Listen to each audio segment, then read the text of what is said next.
Jadi kalau pendidikan tuh sebenarnya ya nggak usah lihat gender lah, mau yang laki, mau yang perempuan, ya pendidikan tuh penting. Kalau enggak ya biar negaranya mau maju, kan intinya gitu. Nah itu kalau misalnya ibunya tidak berpendidikan, kan nanti anaknya juga ikut, gitu loh. Itu kan istilahnya sekolah pertama lah, gitu. Nah akhirnya nanti yang seperti itu akan apa ya, kalau si ibunya ini wawasannya terbuka, dia akan mendorong keluarganya untuk berwawasan terbuka juga. Kalau nanti ibunya itu terdoktrin bahwa ya anak perempuan tuh tempatnya memang begini, itu nanti kalau dia punya anak perempuan tuh kan akan nular ke situ. Akhirnya jadinya ya wes nanti juga nggak usah sekolah tinggi-tinggi.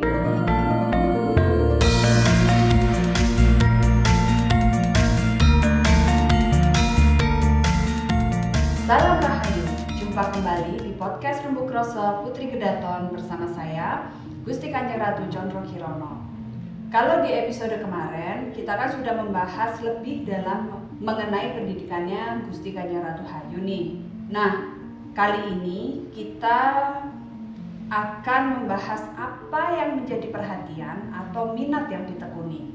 Jadi, ikuti terus obrolan kita kali ini di podcast Rembuk Rasa Putri Kedaton.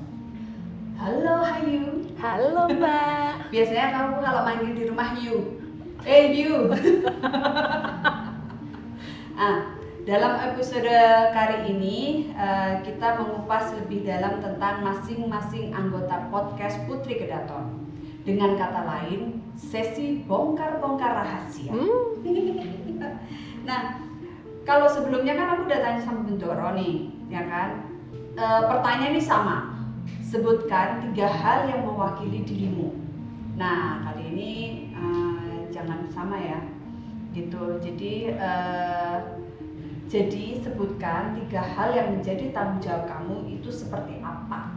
Aku padahal wes nyepake, nek ditanya 3 hal yang mewakili kamu. Makan, nonton anime, sama rebahan. Wow, itu sangat-sangat Putri Kedaton ya. Aku dewasa. Enggar penggali gitu. Enggak yo, kan tanggung jawabnya kan lumayan banyak loh. Loh, Okay. aku tuh bertanggung jawab ya, bukan bertanggung jawab, maksudnya ya keluarga. Kayaknya kan ngurusi Suryo, ngurusi Mas Noto dengan segala kegiatan yang sudah banyak. Enggak deng, itu enggak perlu diurusi, udah jalan sendiri kok kalau Mas Noto. Jadi mungkin tanggung jawab itu yang pertama kan Tondo Yekti, kan di Keraton. Habis itu saya waktu itu didhawuhi ngarsa dalem di Dewan Pertimbangan UNY. Jadi ketua harian. Oke.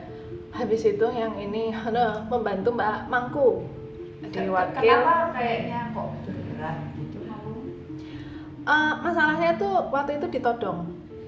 Tahu-tahu dapat WA. Iki saya ngarep ngewangi aku nang pramuka, kowe opo noto? Tidak ada pilihan. Tinggal aku sama Noto, Mas, kamu Mas, jalan-jalan. Jadi memang di pramuka itu kan Mbak Mangku membentuk satu bidang baru. Wakil bidangnya itu humas, IT, sama kerjasama. Nah jadi kalau yang ditanya Noto apa kowe? Udah tahu gitu. Pilihannya tuh. Ya jadi kalau di pramuka tuh bantuin Mbak Mangku, karena Mbak Mangku kan ketua keluarga. Ya itu sih paling yang cukup memakan waktu. Hahaha. Kalau sebagai istri dan ibu tuh kan aku sering lihat kamu itu kan sering masak ya buat si Suryo. Iya. Dan kadang-kadang tetangga sebelah ada yang bawa tupper kan? Tiba-tiba nongol dengan bawa tupperware. Mbak masak apa? Nah, alias Bendoro. Soalnya exhaust kompor itu nyambung sama kamar mandinya. Jadi kalau aku masak dia, tahu-tahu mungkin keluar tuh bau telur goreng, bau stir fry. bukan bau sabun yang wangi ya, tapi bau telur. Nah, ini agak mau nanya dikit nih, nggak jauh-jauh dari IT.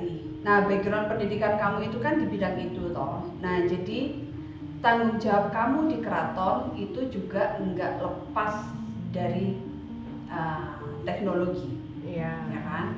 Bahkan di pramuka pun juga, ya toh?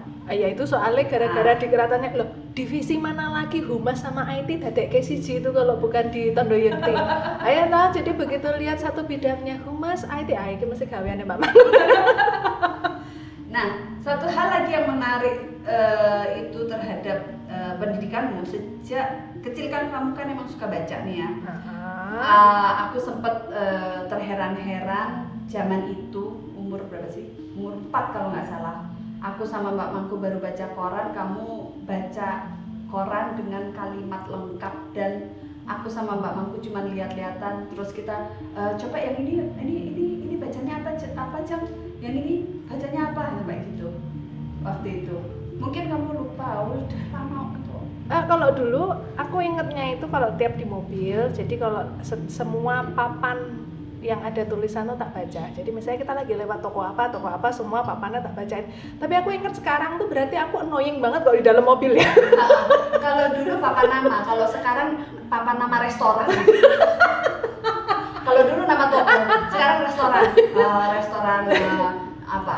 Wah, ono toko restoran kue tiaw Mbak. Itu. Kue bakso, kue Mbak. Nah, sekarang kalau nggak salah kan kamu jadi salah satu dewan pembina di salah satu universitas di Jogja. Pertimbangan. Pertimbangan bukan pembina ya. Ya. Oke. Plus pramuka itu kan ya banyak sifat yang berkaitan dengan sekolah atau pendidikan juga toh.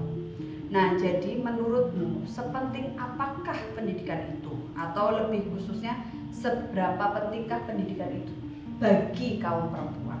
Asya. Ini mau jadi berapa episode? Terserah. Kamu cerita, tak tinggal ngopi. Iya, jadi kalau pendidikan mau laki mau perempuan tuh penting. Dua-duanya penting, sangat penting, karena kalau enggak ya apa ya? Kayak jadi kalau pendidikan tuh sebenarnya ya nggak usah lihat gender lah, mau yang laki mau yang perempuan, ya pendidikan tuh penting, kalau enggak ya biar negaranya mau maju kan, intinya gitu. Cuma kan realitanya sekarang itu kan terjadi memprioritaskan pendidikan tuh kepada salah satu gender. Jadi misalnya kalau ada banyak kasus di mana kalau satu keluarga itu istilahnya keuangannya terbatas, yang diprioritaskan itu yang laki, yang sekolahnya lebih tinggi. Nah ini kan jadinya ada kesenjangan di situ. Padahal istilahnya apa ya? Nah ibu zaman sekarang juga masih lebih banyak tanggung jawab mengurus keluarga itu kan jatuhnya ke ibunya. Nah itu kalau misalnya ibunya tidak berpendidikan, kan nanti anaknya juga ikut, gitu loh. Itu kan istilahnya sekolah pertama lah, gitu.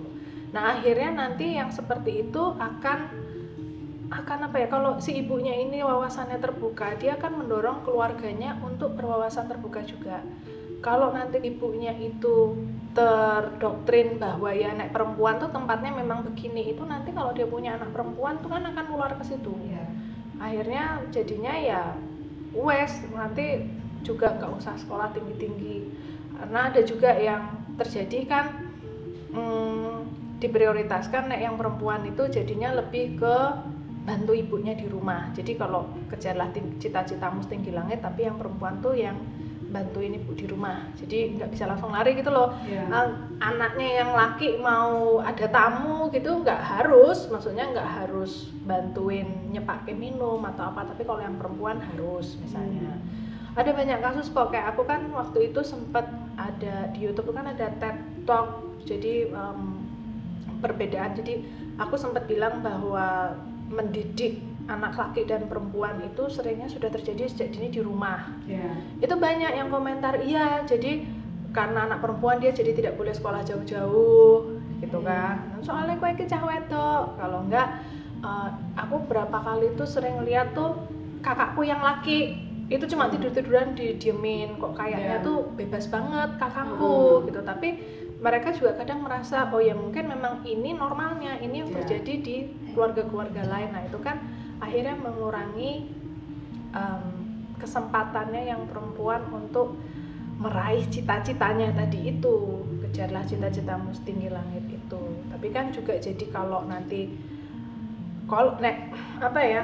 Jadi kalau aku sendiri itu, kalau apalagi kalau sudah berkeluarga ya deal-dealan suami istri itu sendiri gitu loh. Kalau jadi satu sama lain saling membantu. yang penting suami sama istrinya tuh punya kesepakatan sendiri. Jadi kan sekarang keluarga itu kan bisa bentuknya macam-macam. Apakah kalau istrinya memang mau jadi ibu rumah tangga, ya nggak apa-apa selama dia tidak dipaksa. Ya. Gitu kan. Terus kan ada juga sekarang istrinya mungkin penghasilannya lebih tinggi, ya toh. Tapi ternyata karena tuntutan juga, akhirnya sepakat ya udah suaminya yang ngurus anak. Sebenarnya kan juga nggak masalah kalau mereka berdua nggak masalah, nggak masalah. Yang susah kan nanti kalau tetangga, tahu nggak si A itu dia tuh nggak kerja gitu kan, terus cuma numpang sama istrinya gitu. Ntar ribut. Yang ngasuh anaknya istri macam apa? Jadi ya itu banyak juga yang komentar tuh apa namanya istrinya suaminya tuh sudah dia tahu istrinya lagi sibuk nyuci apa gitu, akhirnya si suaminya yang nyuci piring kalau nggak salah, nyuci piring. Nah itu terus si ibunya si istri ini yang malah, kamu tuh gimana masak suamimu itu gitu.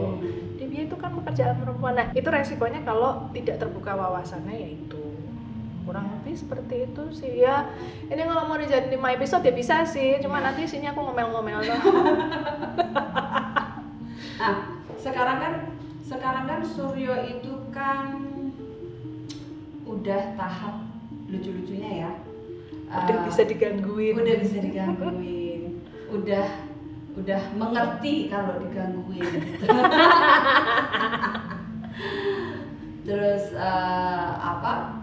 kalau nggak salah kan udah mulai ada aktivitas dikit lah ya untuk edukasinya dia, ya kan? Nah, kamu itu kan banyak yang menanyakan bahwa kamu itu kan adalah putra dalem yang juga pengageng Tondo Yekti. Kira-kira menurutmu seberapa pentingkah pendidikan budaya itu untuk anak-anak toh? Gitu. Terus cara kamu tuh gimana untuk melibatin Suryo dari yang masih kecil untuk memahami budaya kita gitu? Justru kalau aku pikir malah yang paling penting itu sejak dini, anak wes kadung tua itu kan males. Udah. Kalau sekarang kan anak-anak kan banyak kan dengan iPad ya tapi nek iPad oke, tapi nek iPad nontonnya wayang wong kan ya nggak apa-apa. Ya maksudnya ya itu harus dibedakan antara yang penggunaan teknologi, nah digunakannya untuk apa kan gitu. Tapi kalau memang seusia Suryo itu kan juga ada kayak dokter anak atau apapun yang menyarankan untuk screen time itu dibatasi. Karena juga nggak bagus kan untuk mata ya. Jadi gini, kalau pendidikan budaya dari anak-anak itu malah justru sebisa mungkin dimasukin itu dari kecil. Yaitu tadi nek kadung tua tuh kadung ratoto gitu kan, kalau mau dimasuk karena sudah kemasukan yang lain dengan perjalanan hidupnya dia sudah kemasukan yang lain. Jadi justru dini itu penting. Kalau misalnya ketergantungan dengan teknologi sekarang sudah tidak bisa dihindari. Jadi kapan itu memang aku agak ya lelan sama Suryo. Jadi kan memang sekarang itu Suryo kalau makan itu ngadep iPad gitu. Nah tapi ia tahu memang disarankan oleh psikolog anak atau apapun itu bahwa ini harusnya tidak, apalagi kalau pas makan, karena nanti dia jadi tidak mengenal sinyal bahwa dia sudah kenyang atau pokoknya jadi kayak gitu-gitu. Tapi di satu sisi juga Mas Otto bilang justru ini dikenalkan sejak sekarang supaya bisa dibiasakan cara membatasinya. Ya, jadi itu tadi deal-dealan suami istri itu. Jadi kesepakatannya kalau makan oke. Tapi selain itu sebisa mungkin tidak ada iPad. Jadi main sama susternya, sama bapaknya, sama ibunya tuh ya main. Gitu. Jadi benar-benar penggunaan iPad itu hanya ketika kalau makan. Jadi emang timingnya waktunya itu nggak terlalu. Ya tahu sih ada plus minusnya juga tahu gitu kan. Cuma ya nanti tugas orang tuanya itu gimana ngajari anaknya membatasi, padahal wong tuane nek udah ngadep HP yo kadang. Ya tapi pendidikan budayanya Mas Noto kan sering ngajak Suryo itu, jadi dari sekarang itu udah dibeliin, bapaknya udah pakai peranaan, pakai jarik segala macam itu, dan seringnya diajak kalau ini kan ada latihan nari. Jadi kapan itu wah soanan Jodipati dia lari di tengah-tengah. lagi adegan berantemnya siapa sama siapa, dia ikut wirawiri di situ gitu. Jadi Mas Noto sendiri juga kayaknya bilang sama di dalam Kredo Mardowo tuh kalau bisa anak-anaknya tuh sudah mulai diajak sowan gitu, tapi biar pengenal dulu lah paling enggak. Ya gitu sih, jadi ya malah nanti tergantung kok, misalnya iPad ya pakai iPad, tapi kalau nontonnya wayang wong kayak dulu kan Radityo tuh kan sempat tiap pagi dia minta disetelin wayang wong. Tuh kan terus niru apa sih lucu banget kayak niru Anoman. Niru Anoman kayak gitu-gitu kan masih oke lah gitu sih. Nah tadi itu kan soal mendekatkan budaya kepada anak-anak ya. Sementara beberapa tahun terakhir ini kamu mengelola program budaya bersama Tepas Tondo Yekti itu kan untuk umum ya. Nah bukan hanya untuk generasi muda dan anak-anak. Menurutmu kalau mengenalkan kebudayaan kepada orang dewasa ini kan sebagai suatu tantangan ya kan? Kira-kira apa yang menarik dari yang kamu pelajari selama ada di Tondo Yekti? Ngurusi wong itu angel. Saya punya apresiasi baru untuk para mimin medsos. Ya, jadi justru susahnya itu kalau yang mereka awam, jadi nggak tahu tentang keraton itu malah gampang.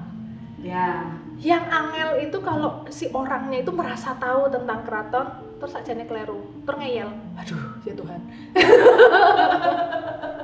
itu yang agak susah. Padahal sabar tuh lagi nyuci di keraton. Ya, jadi itu yang kadang agak susah. Jadi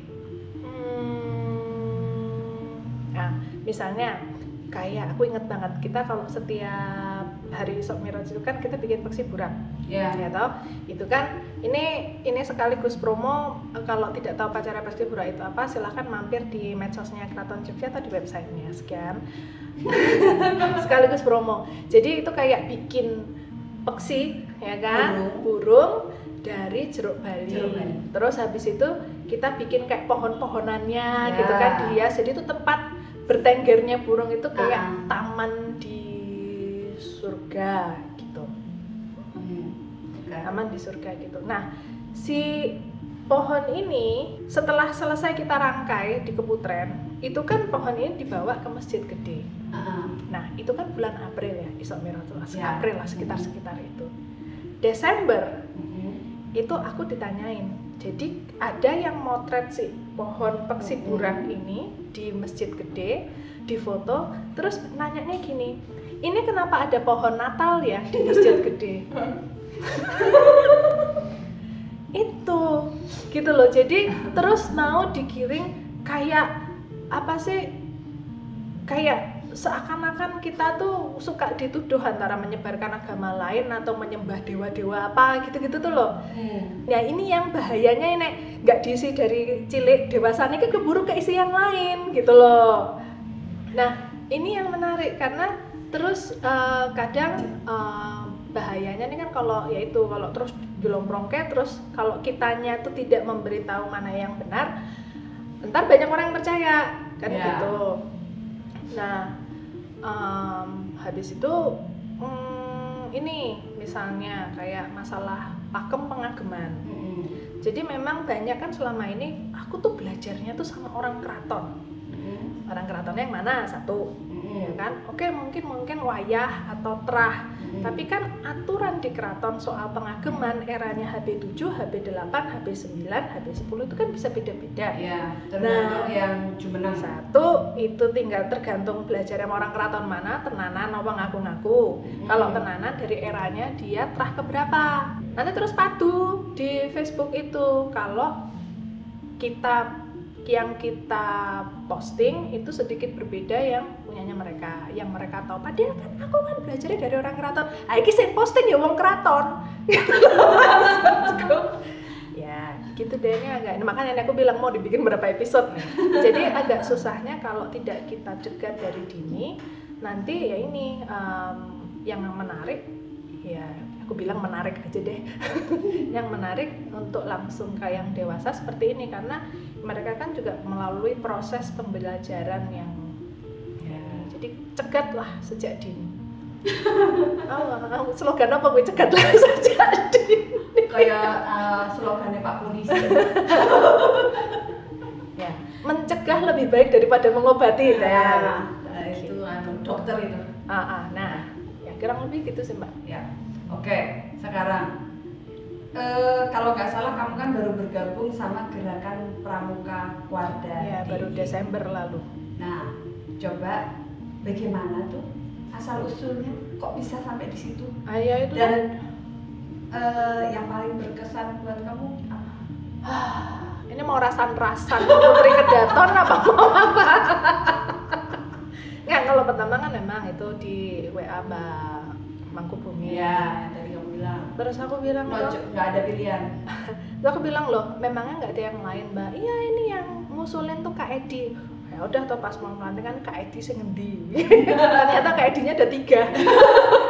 Masuk. Ya intinya itu sih, kalau aku sih nggak masalah sih sebenarnya, karena satu sisi kan bantuin Mbak Mangku, ya kan, dan yang kedua kan memang Pramuka kan juga dulu yang ke-9 gitu kan, ya paling nggak aku menebus dosa-dosa dulu zamannya sekolah Pramuka, aku kabur. Aku juga begitu camping aku kabur. Nah itu tadi, karena 3 kata yang menggambarkan saya adalah salah satunya adalah rebahan. Jadi kalau suruh kegiatan setelah pulang sekolah ya terus terang males gitu kan.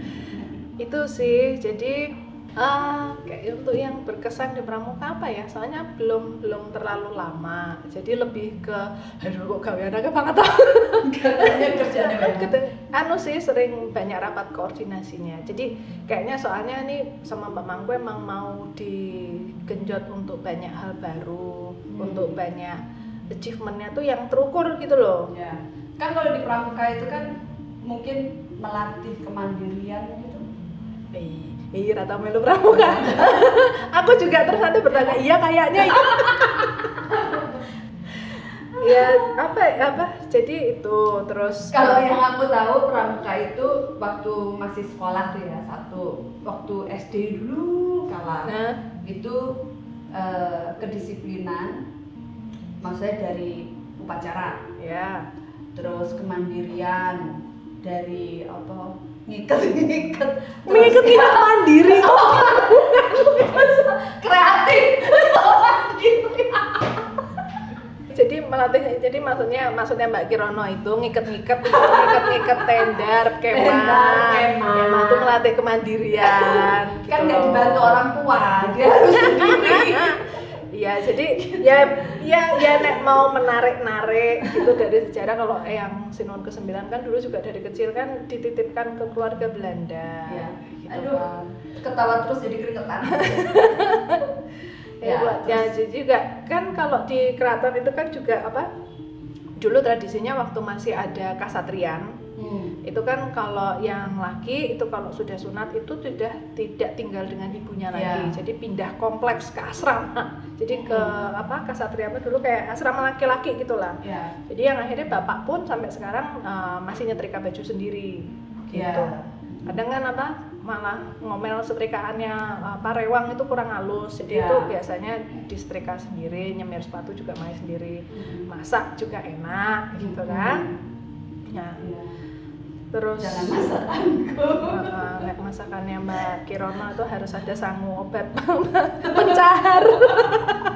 Dan teleponlah rumah sakit terlebih dahulu, ada kamar. Gitu. Kalau Mbak Kirono ini ini spesialisnya untuk bersih dan toto. Memang kita harus berbagi tugas, Mbak. Nanti aku yang gitu. Masak gitu kan, Bendoro saya ngasai gitu kan. Mbak yang noto lagi. Terus kalau di Pramuka itu kan juga mengajarkan cara hidup dengan alam. Gitulah. Jadi ini kan sebenarnya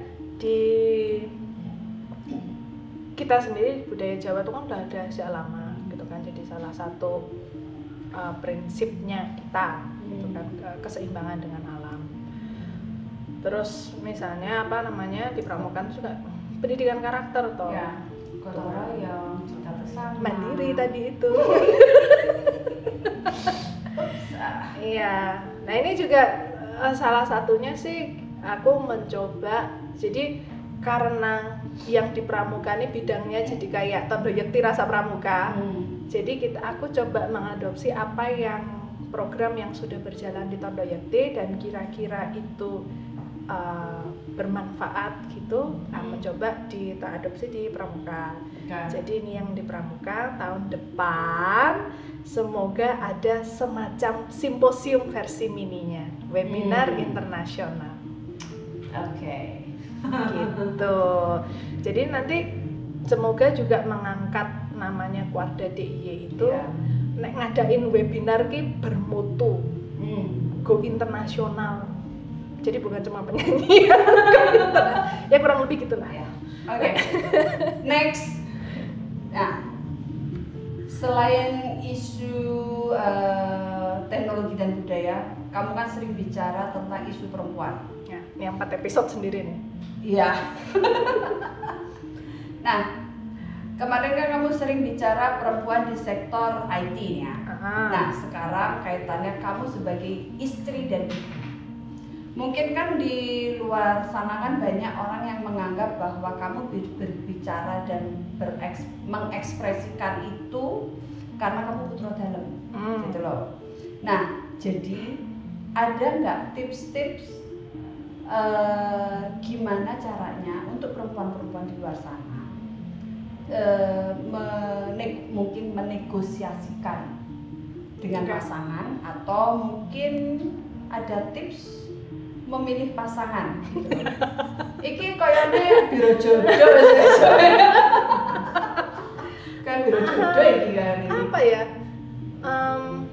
Ya kalau mungkin dibilang nggak bisa ini kali ya. Kalau dibilang bisa ngomong begini karena aku anaknya raja gitu, anak sultan in the literal sense.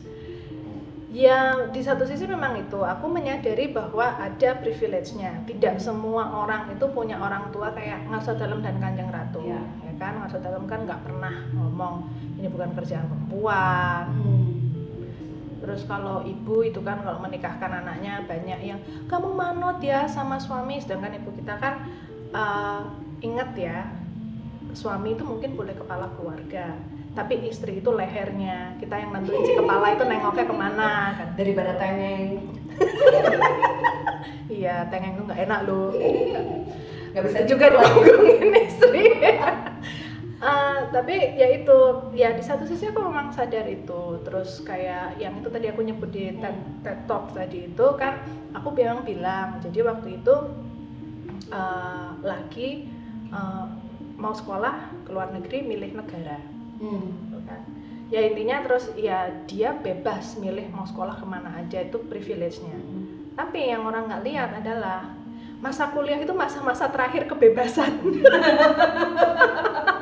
Jadi nikmatilah masa-masa itu. Ya itu tadi ada setiap apa ya, orang kan kadang ngelihatnya enak jadi anak sultan tuh pasti bisa ini itu, tapi kita juga punya tanggung jawab yang nggak bisa ditinggalkan.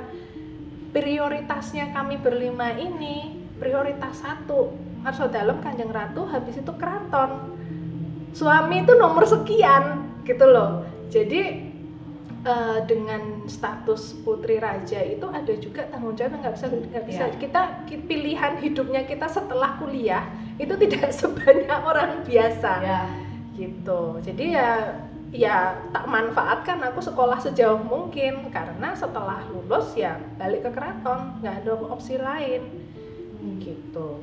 Sebenarnya juga sekarang juga banyak ya, maksudnya mungkin bisa ditemukan di Instagram atau YouTube atau sosial media lain, perempuan bersuara.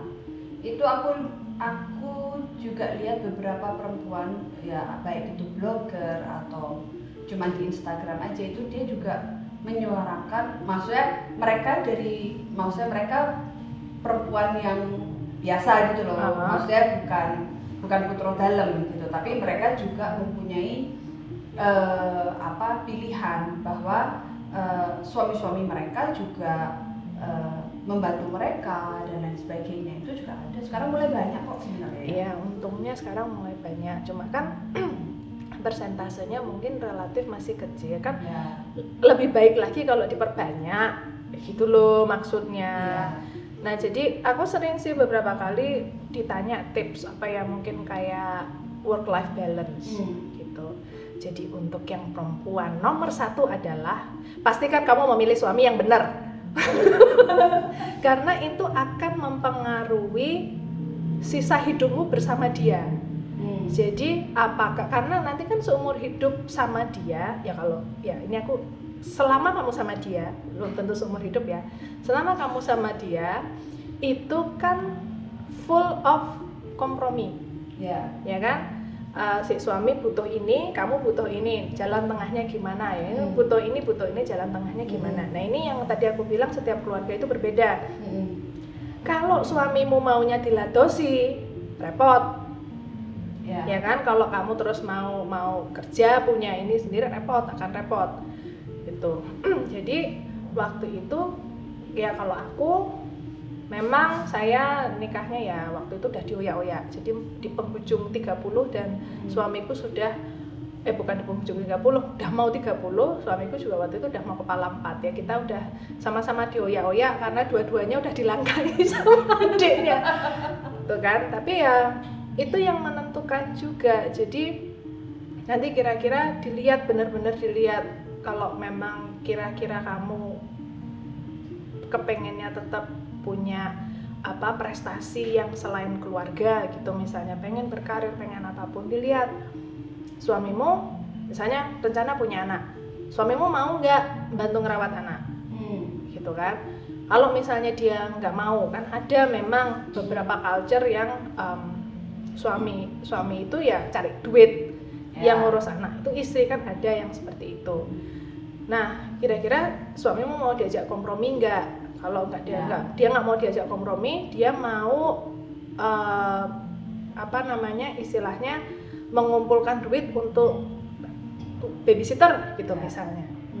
Jadi istilahnya aku mau bilang mau di outsource kan ya enggak, tapi ada bantuan gitu. Kalau dia masih nggak mau juga, ya berarti sekarang kan pilihannya kamu mau menyerahkan pilihanmu untuk berkarir di luar atau kamu mau ganti calon. Udah kan tinggal itu. Ya toh, soalnya ya kalau aku realistis aja ya, kalau aku sudah kebayang kalau suamiku ladosan, jadi harus diambilin istrinya, harus disediain ininya. Waktu saya tidak ada.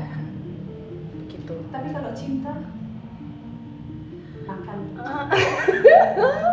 Ya, Mbak, nanti kita dibilang apa istilahnya, feminasi. Nanti kita dibilang feminasi kan repot. Bukan, kalau aku sih intinya itu. Jadi jangan melupakan diri sendiri dan hanya memprioritaskan suami. Ya gitu loh. Jadi kita seimbang lah. Nah, kompromi itu akan bervariasi setiap keluarga. Makanya tadi aku bilang, nah tergantung keluarganya. Nek kamu sama suamimu fine dengan itu, ya udah. Itu cuma memang resikonya mungkin harus, kalau tidak pada porsi tradisional ya mungkin diomongin tetangga itulah. Cuma kalau udah sepakat ini ya udahlah. Gitu, nggak usah diomongan tetangga, itu tidak akan ada habisnya. Mereka nggak duitin juga tuh untuk apa. Iya sih. Kan? Kayaknya udah deh, Jam. Udah. Benar toh. Kita cut aja nih. Bentar toh. Nah, ya jadi tadi makanya apalagi kalau porsinya kayak kita gitu kan. Nah itu aku pernah bilang kan, jadi kalau karena kita itu prioritasnya keraton, kita itu prioritasnya Ngarsa Dalem dan Kanjeng Ratu.